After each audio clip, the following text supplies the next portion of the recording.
Mbote lisusu na bandeko, j'espère que bolandi première partie o na lobelaki na makambo etali résolution ya Sénat américain. On a ebisaki bino okende bolanda bota la première partie na kati ya video nanga. Bo aimé ba video nanga, bo like yango, bo partager yango.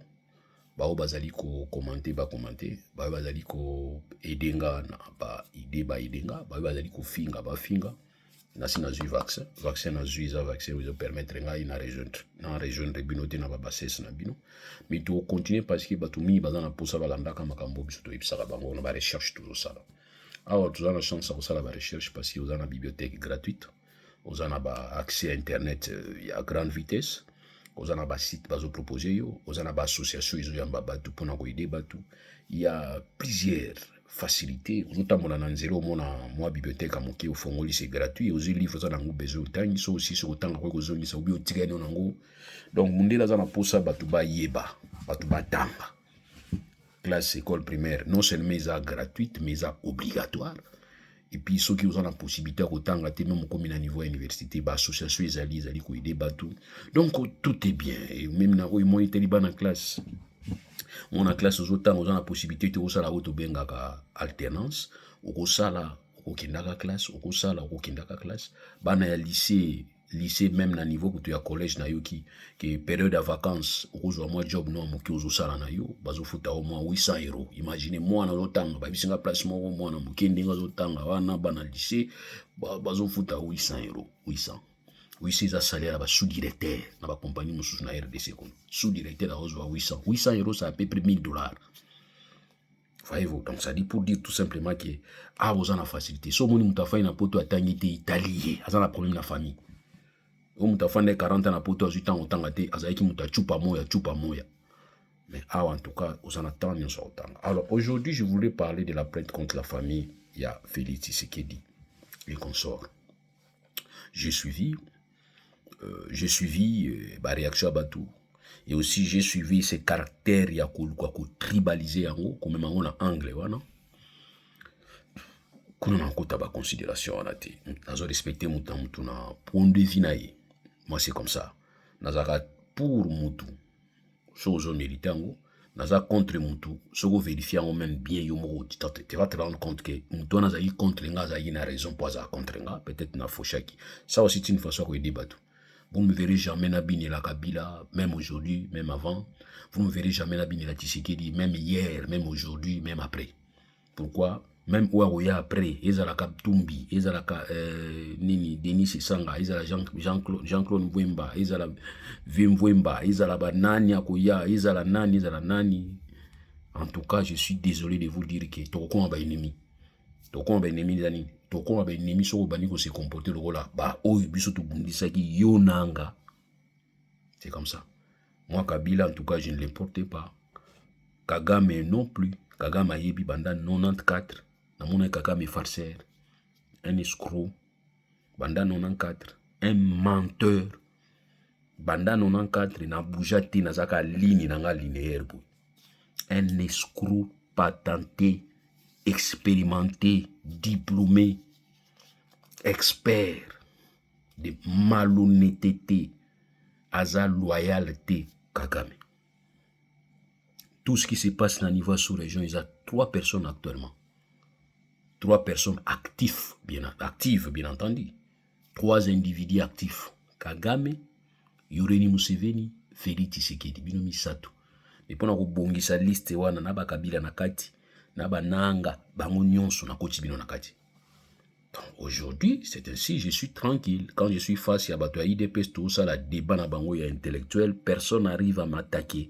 Parce que personne va attaquer n'engezate. C'était son monde comme oh, vous en demandez fa pembe. Oh, et combien insulte tu vois là?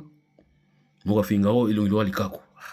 Natali photo nanga, natali photo na ye, nabite, mutami lula kate. Na lagisi batu. Bato ya isinga kimene. Est-ce que monte qu'il y a pas match? Il y a un monde qui n'a pas ça. Rideau yanda kuna ye. Nga rideau yanda kuna na kocha. Rideau yanda kuna na kocha ngote parce qu'il y a rideau yanda ku oyo. Omoni na niveau ya morgue ya mama yimo. So kila morgue ya mama yimo, morgue ya Kitambo, morgue ya ba hôpital ya ba chinois na Kimbanse. Omona ba drame ko za couleur ga za entre bleu na rose. Rideau ya chaki nanda ku yangwana.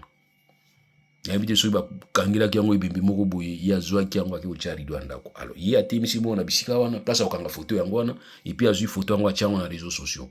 Tant on a vérifié na kati na monsieur là, il est fou, il doit pas exposer l'enfant devant un rideau à kundela muto kufa. Donc biso beto bi ko finga mais to nga finga te quand tu m'attaques et na jure na point faible, c'est là où je vais plus activer. Donc monsieur bongisa rideau wana ou bien kende na gambela bateka ba rideau ya moins cher. Ya kitoko au rideau bien. Et puis vous sentez que muto aza négligent. Na gambela bateka ba rideau bien. Rideau à 5000 les rideau mais à télémina costume moko boina chemise ba chemise za ba so leki na moto so sali erreur zwami na moto wana incendie yo ko bomo makasi izala soit boy ils ont dit pétrole na benga essence. Alors télémina ngo couleur ya rose télémi au jupe cravate moko ya violet au télémi ba couleur belé on dirait et puis tu vas commencer à insulter les gens. On vérifie chez toi là-bas voilà. Moi, j'ai géré ba chef de poste, na géré qui ba bon nandaku, na géré ka ba tout ba chauffeur. Donc, tu pouvais aussi être l'un de mes employés. Bon, voilà, tout le bilan plus tard, mais n'a quand même na place là. Pour vous comprendre que ara ofinga ba tumsu bazana on ba fana ba on éducation bazana. Alors, je parle de la plainte contre la famille présidentielle. Vous savez, c'est pas la première fois. En Afrique, c'est la première fois. En Afrique, c'est la première fois. Et croire que les acharnements, je pense que bien on est beaucoup comprendre. Bako funda famille mon côté où ils ont responsabilité dans mon côté. Il y a plusieurs familles dans la mboka wana. Ba funda ba ngote. Rien ba funda te ba fana ba tranquille. Il y a plusieurs familles, toutes les familles ba font chichimanga. Tous les ba font chichimanga. Ba fundi ba ngote pour une famille wana. Parce que leur père est un commerçant. Alors ça la commerce na librement. OK, ba faire privé. Ba famille belé, ba famille belé. Famille belé, famille Bemba. Pour ni mbizate ba organisation mo fundi famille Bemba. Pour faire na pas ina mbongo belé. Ba famille Setiale. Pour ni ba fundi famille Setiale te. Auto ino funda famille Setiale. Parce que ba yibi ki ba vie wana. Parce que na moi liste ba faire na bango. Ba na makamu na bango. Bien que ba na ba contact na ba régime, ba na makamu na bango ba za sala que on peut retracer pour dire que voilà, ba na mbongo na bango, papa na bango za commerçant, famille qui sombe. Vivez la monsieur qui sombe, défunt qui sombe, père son âme. Famille Lusakivana, famille Lungwana, famille Mikalukidi, bafundi bangote poani. C'est parce que papa est commerçant. Mais famille qui c'est na famille Kabila. Pour ni bafunda binote. Net famille Kabila. Pour ni bafunda binote, famille Kabila, tant bafunda ibango na Panama Papers. Ote, ezaka ba opposant ba langage wana yoki yango to même na tant Kabila na yoka yango. Alors je vous parlerai de rapport à ce qui a Panama Papers. Na rapport à Panama Papers, ils ont rapport moko ils qui ko impliqué clan ya Kabila. Pas impliqué ki bango parce que ils ont na suite à fuite moko information na Italie film moko panamène Mossack Fonseca et fuite wana bimaki suite ya compagnie film wana izaki na Panama film wana ezali fuite bimaki na journal allemand journal ya Süddeutsche Zeitung en 2016 et ils allaient qui relayé na international consensus où ils allaient qui groupe ya ba réseau ya ba investigation ya ba journaliste ou abenyango ICIEG ils assistent à munene réseau à munene na aussi pas ba journaliste na biso boy ba pe ko kota na ba réseau wana na ba site wana dans le cadre ba investigation dans le cadre ko partager ba données dans le cadre ko ba échange ya ba données ngata unaia wana na bani ko découvrir que tout fona na ba ki non tuzaki un peu na ghetto tuzaki un peu bloqué mais awa ba organisation ezali bazo benga biso suite ba publication na biso ba téléphone ba email bazo contacter biso bazo pesa biso ba élément bazo senga biso ba élément bozo zo une certaine ouverture tozo une certaine ouverture mais biso wa journaliste na biso yakine awa ezali ba journaliste ya investigation à médias un réseau de médias d'investigation ba lui ba récolter qui plus qui ba 11 500 000 documents ya wa benga ki yango Panama Papers, c'est-à-dire ba papier outi na Panama. Ya misala o isalamaka période ya Kabila depuis Kabila banda musala na grande sœur na ye Jeannette ou azalaki directrice munene na kati ya co-directrice na kati ya firme mususu ezali kuna Keranchu Holding yazaki directrice. Donc mbongo zoko mbongo babi mbongo na ba évaluer ki on pepe ba 141 milliards de dollars. Voilà mbongo wana. Bongo wana. Ezali Panama. Siko Jeannette Kabila, Joseph Kabila, clan Kabila. Lelo bo bisa biso nini? Ke bolinga biso te ONG et bo côté biso mutia mabe ezaka ba opposant na biso, ezaba attaque politique. Dans ce sens. Na ba toujours ba funda yo, ba tonga yo, mais ba kutona mabe wana te. Voilà principe nazaka nango. Critiquer, nous tous nous sommes critiqués. Insulter, nous tous nous sommes chaque jour. D'ailleurs, quand j'ouvre les réseaux sociaux, on a mon insulté, comment est-ce que nous m'a connecté? Donc, c'est normal. Il faut accepter. Alors, n'a pas dans ma part peur, non? Bah, il y a des belé na kati, belé, bon, ebungaki, ba offshore, ba société écran, ils ont mbongo, ils ont mbongo, ils ont yiba mbongo. Donc, il y a des bambons rebelles dans le Congo. En 2016, des informations bimaki. Les journalistes à Congo, beaucoup d'investigation. Botika kokoma ba question bino, ba réponse bino. Les journalistes à Congo va communiquer. Na moko ya bango, ya mnene na mona journaliste à Kalamakasi, papa kolo panga komane mona libanda. Eliezer. Kala ya ba question makasi répercutante ba question. Il y a des questions répercutantes. Soko Eliezer a yambi Kabila, Mouta Kabila na télévision avant 2018. So ba niko niki ba question biki voilà. Ba question to luka ba tuna bango ngwana. Mona ko lulupa. Ba kominini, comme dans la chance ko ba chaîne na bango, na lelo chance ya lia ko sala ba chaîne na ba YouTube, heureusement pe ba aider biso parce que lobi za ki difficulté à kota na ba média mususu. Le to komina ko sala na nga bondi na sali chaîne na nga na za tranquille, na za indépendant. Afandi boy yemoko journaliste ami tuni ba question, yemoko journaliste ami répondre na ba question. So ozi mal chance à kozala invité naïe ou bani kozala discussion naïe le rôle ya komi muto a parti mususu. Non, toi tu poses des questions. Tigala na poser ba question. C'est ainsi vous allez remarquer même na ka ya ndeko na biso Christian Lusakweno quand il va poser des questions. Tant ya ko bimisa rapport o ya sala ki banquette naïe ba bani ko fingai. Non. Moi j'encourage les journalistes à kozala ba investigation. Christian Lusakweno a tuni ba question, mais azala qui convaincu te na ba réponse à Zwaki. Non, un journaliste aussi peut avoir une position, certes. Yo kasi ba arbitre wa match on bazate ba kumisa kazo kumisa Real Madrid mazo arbitre match à Real Madrid na Barça. Bazana mo ngibelete. C'est animé, c'est normal. Mais entre-temps, il faut attirer la Moussana. Ce qui est monique à BBC, professionnalisme dans Moussana, d'anthologie dans Moussana, il y a rappelé na 4 temps bozo sala na diban. Ou bien rappelé après que non, ils ont ordre. Il pose à Jean-Pierre Bemba question. Jean-Pierre Bemba Koussi. Tant il a estimé que Jean-Pierre Bemba Koussi a bien namon, faut na lukana vérifier. Bani ko vérifier. Aye ko pesa siko complément d'information. Bengango complément d'information.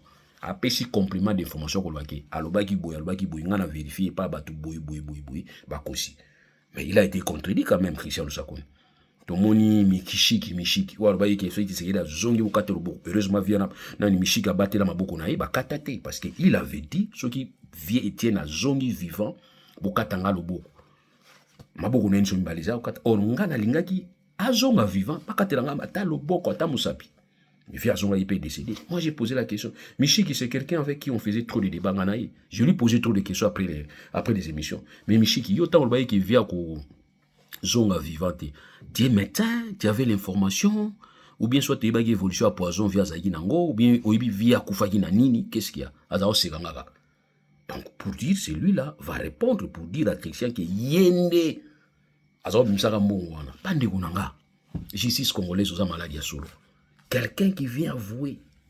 Donc lui croit que ce soit le but qui yenda za obi msango wana batu babiti maboko. Wana politiquement ba obiti maboko batu IDPS. Mais ngaso na za procureur, je m'intéresse à toi. Viens, j'ai besoin de toi. Je viens recueillir des informations. Tu es renseignant et renseignant na ko balusa ko comme peut inculper. Mais oui, papi na bigat. Yango ba jisa Congo za ko pola. Ya ko pola, c'est-à-dire jisa Congo za télécommandé ba ko tinda esala boito ko sala boité. Michi qui passe à la télévision pour dire que c'était lui, dans le ministère, na yé. Ndi azoro mbongo za otinda na Rwanda. Yé. Ça c'est un élément vrai. Il faut tenir compte de ça. Il faut tenir compte de ça. Mais juste congolaise, il faut une kimia bato IDPS babi boni mishiki alobi mishiki mutaloba yiki Tshisekedi azonga vivant te Tshisekedi pas zonga Etienne pas zonga vivant te wana butia mona mutu te bato IDPS bato IDPS mawa mingi. Alors voilà pourquoi nazo sabino ke tango Kabila pe chofaka na cadre ya banquête tango Kabila ezaki ba journaliste botika ko répondre na ba question obino bo tunaka biso obuzo mesana otuna biso. Tous les journalistes ont nga bazoro ya mbanga na ba plateau ba komi bato bazo sana na biso ba discussion lelo no tuna bango papa to kende wapi na répondre yo comme journaliste to na ya répondre comme leader d'opinion. So lingo da leader d'opinion longwa journalisme Eliezer tika journalisme tika la na député ou bien tika député zonga na journalisme point c'est tout. O masolo na député yo moko zo beta masolo na yo waniza monologue tu monologue toi-même. Il faut avoir face à mon toisana débat. On ne refuse pas qu'un journaliste doit avoir une opinion, mais il faudrait que l'opinion soit utilisée en dehors de plateau. Il ne faudrait pas utiliser plateau na ondrie moi messe mon bo église né na mon église moi na tanga kombote pasteur mo so ya bemo. A commencer à jouer makamba zo ba na kati ya Bible ezate. O ezali ko renforcer bato ezate. Mais comment yo pasteur o banda kozala contre bato mususu? Mais tant que vous êtes contre Batumsous, vous ne sentez pas vous-même que Batumsous est contre l'église, qui ma même église. Voilà pourquoi je vous dis que même la côté approche à 5 ans, même côté approche à 5 ans, aujourd'hui, malgré bon gré, Batoumi l'église catholique, il y a IDPS, Bakimi 5 ans, Bakimi église catholique. C'est normal. Pourquoi? Parce que tant que l'église est venue, c'est normal. C'est ainsi que je réponds. Que 5 ans wana ezani habitude na ye atika epe Kabila tranquillité yango pas otika pe Tshisekedi tranquillité 5 ans wana atanga le so na komi président peut-être ba otika nga pe tranquillité so na osala makambo Kabila salaki na makambo Tshisekedi salaki. C'est ça la logique, il faut comprendre logique wana. Oui, il faut comprendre logique, c'est simple. Ceux qui disent 5 ans qui dire contre Kabila, les lois souple contre Tshisekedi, on va poser des questions. C'est la question que j'ai posée à Vital Kamerhe. Mais Vital Kamerhe, toi tu as eu des problèmes jusqu'à tel point que tu as eu des problèmes parce que tu as déclaré clairement que vous allez qui contre entrer à troupes ougandaises sans que par les mises à l'informer. Tu as déclaré. Mais surtout soutenir qui tu avais raison. Tu as répondu par rapport à, tu as réagi face à cette entrée par rapport à la Constitution.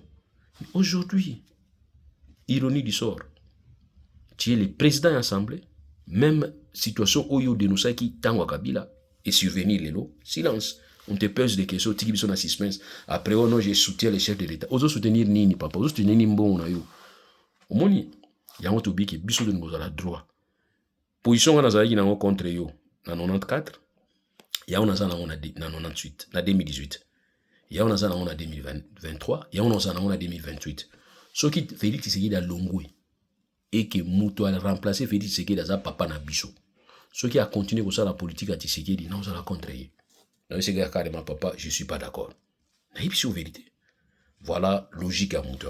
Alors, Panama Papers, ça a créé des problèmes sérieux au niveau du monde.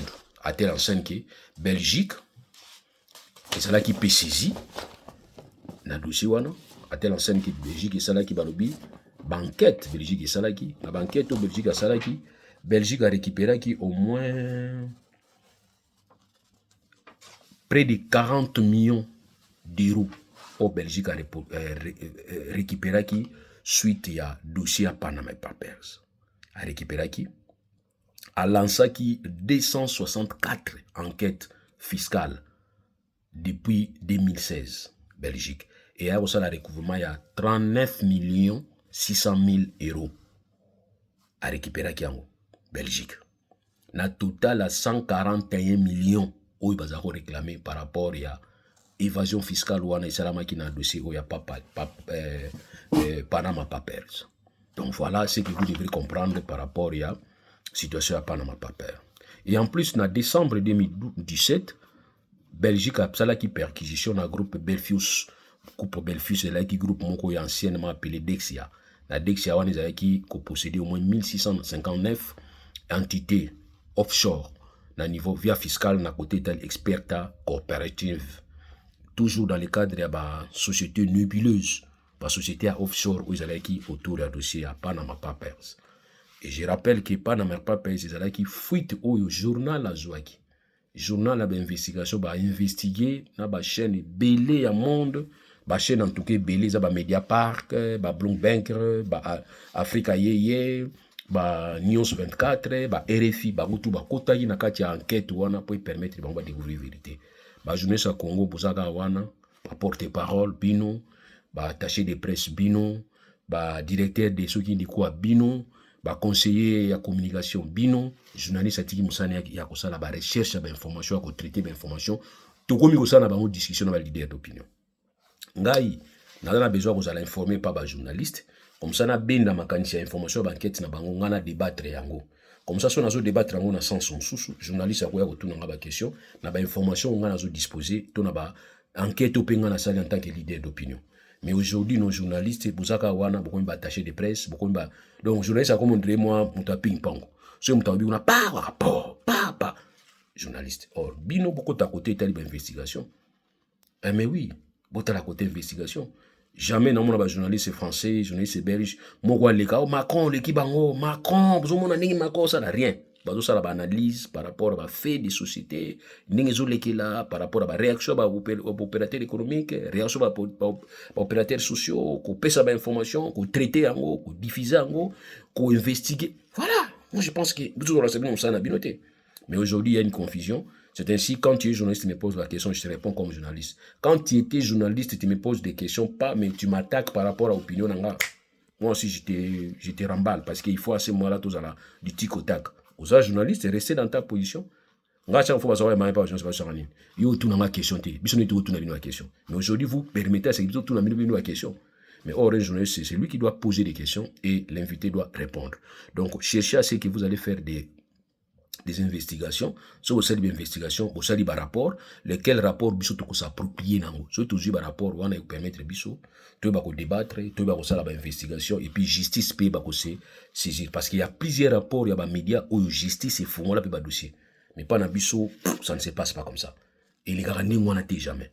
Donc, voilà ce qui est regrettable. Je voudrais aussi que, journaliste, moi, dans ça, journaliste, dans ça, na bosa ni kombo na yemekote tali musique akozwa musique ya oyo azu oyo azobisa bango na danse moko ya oya kala ezobima lokola non c'était bien vous sentez et puis je ne suis pas dans ça la kala kozwa ba déclaration ya muntu kala lobaki na contradiction na oyo azoloba lelo c'est bien comme ça ils ont permettre les batupé boza na idée exacte de la société parce que nous vivons.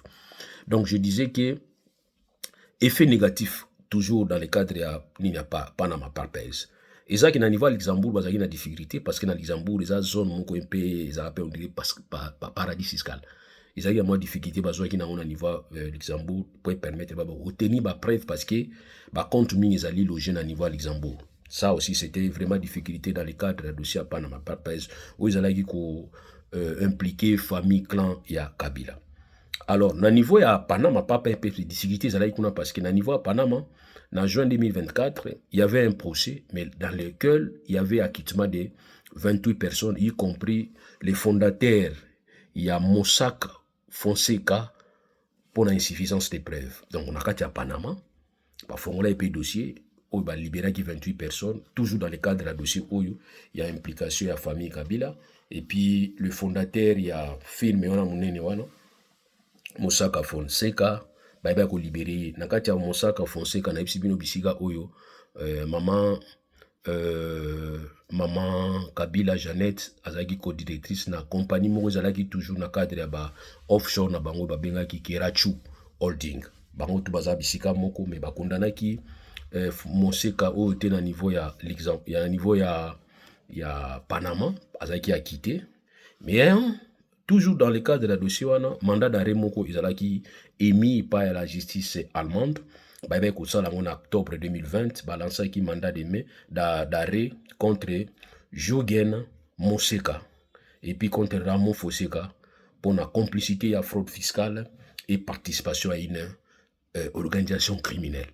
Donc vous allez remarquer que depuis 2016, tina 2020, même en 2024, tina 2027, jusqu'aujourd'hui, il y a des enquêtes qui continuent. Na niveau ya espace européen. D'ailleurs, c'était suite à ba dossier wana nyosa makasi ndengona ndezo mona ke Union européenne ezali ko sala ba réforme na o itali makamba transparence ya ba bénéficiaires au bazali ko zoba fond, au bazali ko utiliser bambongo, et puis finalement transparence et pour ba véritable ba propriétaire, parce qu'il y a plusieurs sociétés aux amis na niveau ya awa, na Europe, na États-Unis, na ba Afrique, propriétaire ay ba raté. Donc il y a ba code moko numéroté.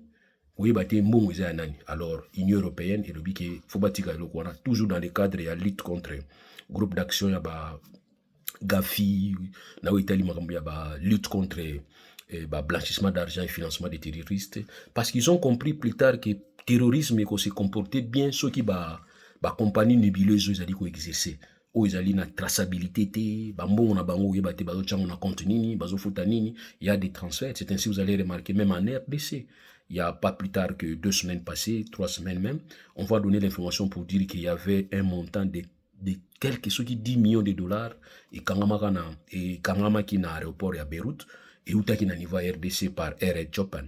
Bakanga qui ango, tu vois tout ça, on savait pas bon où ils étaient nani. Bon on YouTube pas éviter, bon où ils étaient nani. Donc pour eux, ils estiment que peut-être Hezbollah ils ont bénéficié de financement dans des parce qu'on ne peut pas comprendre bah groupe terroriste bazali ko exister, bazali ko somba minduki, bazali ko lié sabatu na bango, bambongo zuta wapi. Bango ko ba compagnie zate. Neti nanga za na compagnie moko te na Kinshasa oyo sala bakangi banda kuna ye. Nanga za na compagnie moko te. Mais nanga zo somba minduki, nanga zo lié sabatu ko entretenir batu ebele ndenge wana otindi bango ba yo formation ba mbongo azozo wapi. Donc vous allez comprendre que eza suite ya ba activité exploitation nyo zo sala mawana, ya ngondi zo sala ke même là pour profiter. C'est ainsi, j'ai dit, même là pour sangisaka makambo na lobaki na weteni ma résolution, so tali résolution wana ya nini oyo proposition oyo monsieur Chris Smith apesi, ils a proposition d'aller ko lobanini, ils a dit ko reconnaître urgence na baki ya processus de paix, ils a dit ko soutenir la diplomatie, l'aide humanitaire et la lutte contre les groupes armés M23, FDLR, AFDC, ADF, Wazalendo. Voilà, et encourager un dialogue national inclusif mené par la CENCO et les CC. Vous allez sentir bisika oyo que résolution oyo se pelisa ndekonanga maître Christian Mambote et puis na ba mastani mususu IDPS na union sacrée se pelisa binoté parce qu'on va mettre en valeur des marches ya CENCO. Oh bino CENCO bozo finga bango. Bozo finga Senko, langage ya mabe mal bouche na Senko. Mais awa na kati ya résolution wana et en cas na kati ya ba proche mususu diplomatique bazo banini. Bazo bake ba proche union sur ko tambola pona kimia, Trump alobi kaza pour yango. Et d'ailleurs na ba jour à venir abia ko réunir ba acteur nyonso wana ba ko se rejoindre na ipo, ba ko ramener vrai pe na RDC. Donc c'est que Senko na SCC ba on négligent côté. Donc voilà, et puis promouvoir la bonne gouvernance, la transparence dans les secteurs miniers et les minéraux critiques avec les États-Unis. Ici, ils mettent en avant, ils mettent en exergue d'abord coopération entre États-Unis. Ils ne parlent pas d'autres coopérations multinationales, non. Ils parlent de coopération bilatérale entre États-Unis et RDC. C'est-à-dire, ils ne voient qu'eux. Il y a un qui American Fest. Donc voilà pourquoi je vous dis que ici, il faut comprendre que dans la résolution, ils sont toujours dans la même logique dans la politique et administration Trump. Ouakolobaki alingi kimia, alingi coopération izala, alingi ba groupe armé en ekoya. Mais or, vous allez remarquer que et Rwanda et la RDC, vous avez commis presque la même bêtise. Rwanda a soutenu M23 et puis RDC a soutenu FDLR. RDC a soutenu Rango. Bon, j'ai appris que on a kota makambo Italie on a iba ko maîtriser tout ce qui est service à renseignement. Je trouve d'abord service à renseignement ils sont très faibles. Ils sont trop faibles, trop faibles. Donc on a kota ba wote chiwewe akomaga lettre moko boye pona koloba ba chi soki ba chiko e matasute parce que Rwanda des ba missile sol air ba nini yango ibanyisa ibango. Mais si chiwewe l'avait dit, il devrait avoir un rapport contredisant au Chiwiazolo par rapport à la récolte d'informations sur le terrain. Quand nous vous disons que les informations, renseignement des comme information. Renseignement des comme information. Donc ce que Chiwiazolo, ce qu'il dit, c'est ce qu'il avait pris dans le terrain. Or, ce qui a lobby, à ce qui a terrain, bateau baza sur le terrain, non, chef d'état-major à Kosi. Parce que ici, à niveau amboga, on a un système de vérification contre vérification. Quand le chef d'état-major a eu position, cette position a été discutée avant qu'il y ait une instruction. J'ai suivi un pasteur qui va dire que Naïbi Keti Waza pasteur, Ngapé Waza pasteur. Donc ça, c'est un conflit de pasteurs. Et ces conflits de parcelles, comme azana ko yiba français, pour bango azaso dit français, yandaku, aya kanti maili angwana. Maintenant, il va utiliser français na ye wana ete yola yandaku, na ki Bible na ya simbaka, aye na ngosikoyo akomi muta renseignement. Chiwi aurait écrit que ba sikoyo wane matasuti, parce que ce ba sikoyo wane mati, Rwanda a vu nini missile sol-air, c'est-à-dire qu'on mettre en danger ba sikoyo wane. Ça, quelle façon de réfléchir? Vos renseignements. Pourquoi ils contredisent qui wete? Donc c'est qu'il y a un problème. Chaîne à renseignements à Kupola. Eh mais oui. Chaîne à renseignements à Kupola. Ça fait que le monde n'est pas pays où ils ont développé. Bah tu vas contre-renseignement, bah contre-espionnage. Bah ça a moi pouvoir mongolikola, bah tu vas aller opérationnel. Un général a un niveau de renseignement, a un pouvoir plus, mais à condition qu'il a la professionnelle. Eh mais oui. À condition qu'il a la professionnelle. Mais oui. Tant que task force, conseil de sécurité américain, tant que FBI isa, CIA isa, service police fédéral yali, bango nous baza bazo pesa ba rapport na bango, mta pesa rapport ya service na yi. Et au moment que rapport monsieur ma contradictoire. Tant que bimi contradictoire, tiki bino sur suspense, ba bino ki mot d'accord, que tous les services vont s'intéresser à la contradiction auto dégager vérité. C'est comme ça il faut réfléchir. Et quand vous dites que Chiwewe aurait donné des instructions, que Chiko est Matasute, parce que pour lui, il va dire, on les a dossiers, on a un après, il y a un problème, parce qu'il n'y a pas IDPS, il n'y a pas Union sacrée, régime à Tshisekedi. Toutes les informations, ça se ramasse dans la rue. C'est ça les problèmes. Type on a dit que Toloba déjà, que les généraux, on a un coup d'état. Généralement, on a un coup d'état dans la RDC. Vous savez pourquoi? Bango tout va vivre, va se retrouver. Il se retrouve. Ba commerçant, msuba oteka minduki, ana posa régime ko yate. Et puis ba généraux wana ba yebi kende tozabo, soki régime ko yibiso beto wana problème. Ba yebi sort na bangota. C'est pas comme aux États-Unis, Joe Biden a longo ba généraux ba tigali. Peut-être ba tête d'affiche ba service amien ba ba. Bangoto ba tigali, tout mon général a benda suki boy, suki zolo mo suki ya koko. Koko atikala wana. Et là longo liona liwa to pension. Mais bine pas na bino. Neti général nsoki nani, oya ba paki asala ya général wana. Il faut qui m'avant, mouta qui m'avant tisiki déjà généraux wana.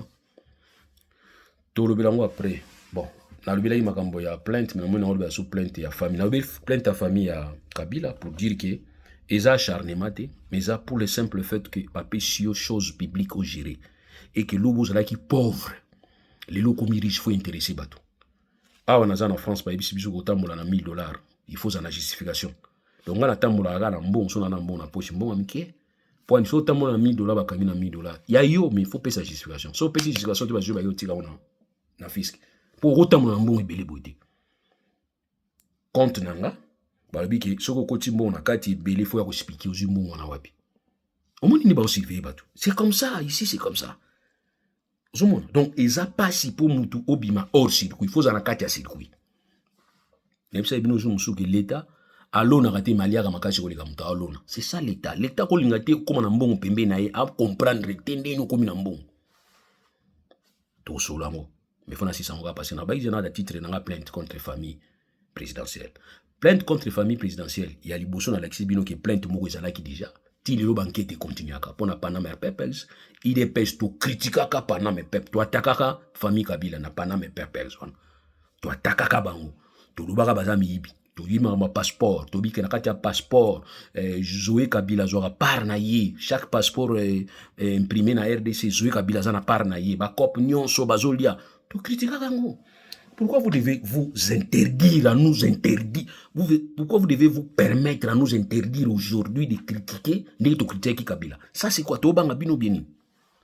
Il y avait un gars qui est passé pour dire que non, pour la place famille à Tshisekedi signé au million famille à Tshisekedi. Baza bazobata. Baza bazobata. Nakati un rapport ya Panama Papers wana. Eza ba rapport et salamaki ba document. Ba biki 11,500,000 documents. Yango benga ki on Panama Papers. Ça dit ba papier à Panama. Et belé kombo ya Jeannette Kabila. Est-ce que kombo Jeannette Kabila compagnie oyo Jeannette Kabila zaki directrice ka ce qui Kerachu. Yo ibaki nakati wana Jeannette Kabila comment les a Kerachu? Bilo ngomo na compagnie Jeannette Kabila to ngomo na compagnie Tshisekedi Christian yango ngomo na miso na yo non na domaine wana ba pesa ba mayeli ba exploiter ndenge on a te sauf que famille à Tshisekedi ba sala on a nenga vuluba ezaka ndeni ezaka bakolukela enquête yango awa te bakolukela yango na Congo te bakolukela yango siko na Panama bakekangela yango kota Panama et so basala yango kota Panama eza fuite information ya fuite wana ezaka na mutu moko aza na kati kuna fuitaki bajournaliste bazwi yango mbala moko ale relaye epesi ya sikoyo bayibaki biloko na Belgique te bayibaki biloko na Allemagne te mais nde mbongo nde eza koya na Panama mais enquête efongwami na Allemagne enquête efongwami na Belgique omoni nde place ezali mais biloko bayibaki na RDC na kini enquête efongwama te tosengaki na justice congolaise zwa bapapier wana fongola enquête justice congolaise abike Tshisekedi ye moko renforcer obike nous allons pas fouiner les passés faut tia banani maintenant ekoyeli bino sikoyo ya un élément très très important élément très très important au-delà du fait que la Belgique ils ont la compétence universelle au-delà du fait qu'il y a un principe il y a extraterritorialité à Belgique justice belge et aussi dans le passé nous avons vu la justice belge s'intéresser dans le dossier où il y a qui banda à Belgique entre autres Panama Papers où Belgique a dit qu'on continue l'enquête tililou. Ne soyez pas étonnés. Plains-toi dans les cas. Parce que j'ai appris. Organisation. Bozoro pamba. Et fungwama. Dossier wana. Ba ufungolango. Ba olandela yango. Parce que oya kabila Panama Papers Belgique et landela ki yango. Et yoga ki makile la batute. Période na bato kabila ba mataki au krino ko ganga ba bane ko sa ba menace diplomatique. Ba répondait bango biso awa justice indépendante. Oh justice fungwa biso landaka te. Donc, rien à voir dans le gouvernement belge. Le gouvernement belge, justice. Un élément qui vient renforcer ce que je viens de vous dire, les amis, c'est la présence des Belges. C'est la présence des Belges. Ah oui. Code pénal belge, article 555, est clair. Et le bibouille. Le blanchiment d'argent est un crime, même si l'argent provient d'un crime commis à l'étranger. Évitez ce que je vais expliquer, il y a des signes, il y a des dessins, tout na nini, il faut comprendre très facilement. Code belge, code pénal belge, blanchiment d'argent. Blanchiment d'argent, c'est nini balobi. Blanchiment d'argent, c'est kozwa mbongo, lomea. Kozwa ngo na bisika ya mulili kokotisa ngo na kati économie belge yango ba benginde yango non il faut réintroduire les fonds d'origine illicite détournement corruption abus de biens sociaux dans l'économie belge ou ailleurs constitue blanchiment donc ils ont blanchiment ils ont place ko luka ko sala ba décision belité ba belge baba yu mona binoté ba belge ba yibi Congo lega yonanga parce que bayaka kuna na 1885 Belgique azana banda 1885 ayibi awa na tika ki réserve awa na ko toucher awa abi cartographie ya mbongo ya Belgique ya Congo ayibi ndinga zaboy na 1960 benga naye azaka na mawa makasi et zokisaki mutema ezokisaki mutema fani kimia otala biso boya okipeta meko sala sécession ameki esimbité vous croyez que c'est plané à mon rabino boya ozoka mbongo ya ki parabino te. Et puis vous êtes encore des Belges. Est-ce que vous avez la déclaration à Biloko na Bino? Ozi Biloko na Congo. Oye nango na Belgique, ok nango na Belgique, osumbi pa en Belgique otala yo. Akotala yo okipe yo te. Kara ni tazo mona yo te. Azo kipe te, azo tala yo. Ezoki. Ozo zo Biloko ozo chama na paradis fiscaux. Azo kipe yo te, azo tala yo. Et là ozo se pesa ega oza Belge. Et là kwana nde azo sepa nango makasi oza Belge. Elle va te récupérer. À récupérer à tout par c'est là où du moins même à niveau sans te dire que Belgique a pour ma moralité dans la justice. Donc voilà pourquoi je vous dis que soyez calme, vous êtes tranquille. Dossier Oyo et à la politique c'est toujours le cas. C'est toujours le cas. Panama Papers, on nous a dit que c'est politisé. Et Panama Papers, c'était nous, société civile, na union sacrée, na IDPS. To amplifier qui a mon akini pour nous lobela on a ba réseaux sociaux ko lobela on a ba chaîne na télévision radio ezala ki acharnement parce que ezala ki muyibi balo baka boye ba funda yo ba tonga yo mi ba kuto na mabe wana te famille ya Félix Tshisekedi je vous regarde aux yeux kobenga nga jaloux te, naza jaloux te, naza haine te. Mais boyebi ne koyiba te. Vous ne savez pas voler. Bayibaka boye te. Bokene kotuna bato bayibaka ndeni. Famille ya Kabila bazaki mayele te, mais bayibaki. Lelo yo bango bazaki mingi impliqué na directement te, eza bato mususu ya musika. Vous comprenez j'ai leki wana te. Vous comprenez te. Vous comprenez te. Ah, moi vous comprenez te. Pour nini lokoso même na kolia. Tala fufu munene bu. Yo muto libo mokie, ya mokie, mais fufu tala munene kotina bu. Na tuna kenda na makolo. Voilà les lokoso. Stratégie Fouizala. Vous avez une stratégie. C'est un dossier qui va être fixé.